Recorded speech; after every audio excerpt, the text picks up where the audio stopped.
नमस्कार दोस्तों, आप देख रहे हैं हमारा नर्सिंग एजुकेशन चैनल और आज हम हमारा टॉपिक है कि छोटे बच्चों की देखभाल कैसे करें, यानी केयर ऑफ स्मॉल चिल्ड्रन।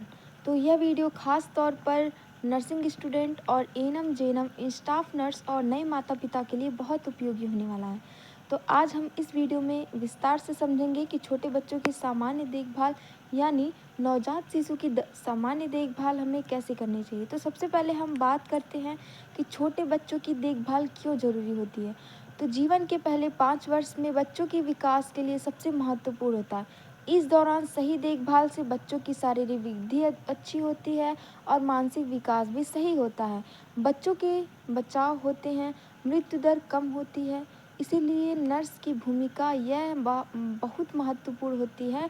तो अब हम बात करते हैं नवजात शिशु की प्रारंभिक देखभाल। तो जन्म के तुरंत बाद नर्स को ध्यान रखना चाहिए कि बच्चे को गर्म रखना। जन्म के बाद बच्चों को तुरंत साफ सूखे कपड़े से पोंछना चाहिए और गर्म कपड़ों में लपेट देना चाहिए। श्वसन मार्ग साफ रखना चाहिए।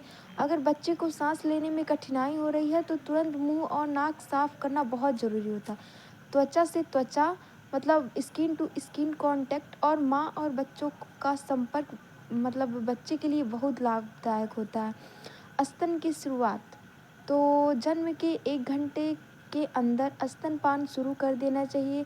तो अब बात करते हैं स्तनपान का महत्व यानी इम्पॉर्टेंट ऑफ ब्रेस्ट फीडिंग। तो बच्चे के लिए स्तनपान क्यों ज़रूरी होता है, तो हम बात करते हैं। तो स्तनपान बच्चों के लिए सबसे उत्तम आहार होता है और बच्चों के रोग प्रतिरोधक क्षमता, जो छोटे बच्चे होते हैं उनमें इम्यूनिटी पावर बहुत कम होता है। तो वो माँ का मतलब ब्रेस्ट फीडिंग करते हैं तो उन्हें मतलब रोग प्रतिरोधक क्षमता मिलती है, उनको रोगों से लड़ने की क्षमता मतलब मिलती है, संक्रमण से बचाव होता है, मानसिक विकास बेहतर होता है। माँ और बच्चों का भावनात्मक संबंध जो है वो बहुत मजबूत होता है। फिर उसके बाद नर्स को माँ को सही स्तनपान तकनीकी सिखानी चाहिए। तो अब हम जानते हैं कि छोटे बच्चों की साफ़ सफाई हमें कैसे करनी चाहिए।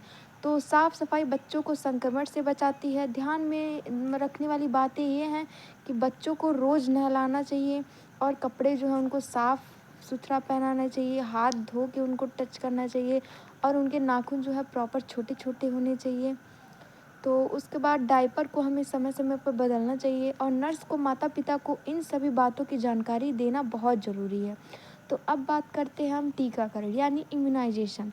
तो टीकाकरण बच्चों को गंभीर बीमारियों से बचाता है। तो जन्म के समय दिए जाने वाले कुछ इंजेक्शन होते हैं जैसे कि बीसीजी, ओपीवी, हेपेटाइटिस बी। तो इसके बाद हम समय समय पर अन्य टीके लगाए जाते हैं। नर्स की जिम्मेदारी होती है कि सही समय पर टीका लगवाना और रिकॉर्ड करना, माता पिता को जागरूक करना। तो अब हम जानते हैं कि छोटे बच्चों का पोषण। तो 6 महीने तक केवल स्तनपान बच्चों को करवाना चाहिए। 6 महीने के बाद पूरक आहार शुरू कर देना चाहिए जैसे कि हुआ दाल का पानी, खिचड़ी और फल, सब्जियां इत्यादि। आप मतलब दूध हुआ, तो ये सब आप छोटे बच्चों को दे सकते हैं। पोषण की कमी से बच्चों में कुपोषण हो सकता है। तो अब बात करते हैं कि छोटे बच्चों में खतरे के लक्षण। यदि यदि बच्चों में ये लक्षण दिखाई दे तो तुरंत आप डॉक्टर से जाके संपर्क करिए, जैसे कि तेज बुखार, सांस लेने में कठिनाई, दूध का ना पीना, उल्टी या दस्त या दौरे पड़ना, अत्यधिक सुस्ती। नर्स को इन लक्षणों की पहचान होनी चाहिए। अब समझते हैं कि नर्सिंग की भूमिका मतलब रोल ऑफ नर्स मतलब हमारी क्या भूमिका होती है।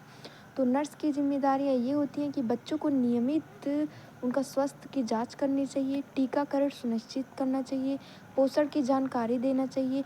मतलब पोषण की जानकारी माता पिता को उनको पोषण के बारे में उनको बताना चाहिए, प्रॉपर डाइट के बारे में, और माता पिता को शिक्षित करना चाहिए और संक्रमण से बचाव हेतु उनको जागरूक करना चाहिए।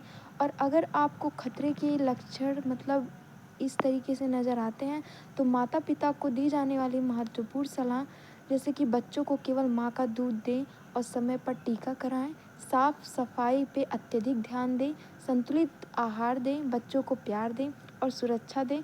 तो छोटे बच्चों की सही देखभाल से उनका शरीर और मानसिक विकास बेहद बेहतर तरीके से होता है और नर्स की भूमिका इस प्रकार में अत्यंत महत्वपूर्ण। अगर आपको यह वीडियो उपयोगी लगा हो तो लाइक करिए, चैनल को सब्सक्राइब करिए और अपने नर्सिंग दोस्त के साथ ज़रूर शेयर करें। और धन्यवाद। तो हम मिलते हैं नेक्स्ट वीडियो में नेक्स्ट जानकारी के साथ और न्यू जानकारी के साथ। तब तक के लिए आप लोग मेरे चैनल को ऐसे सपोर्ट करते रहिए।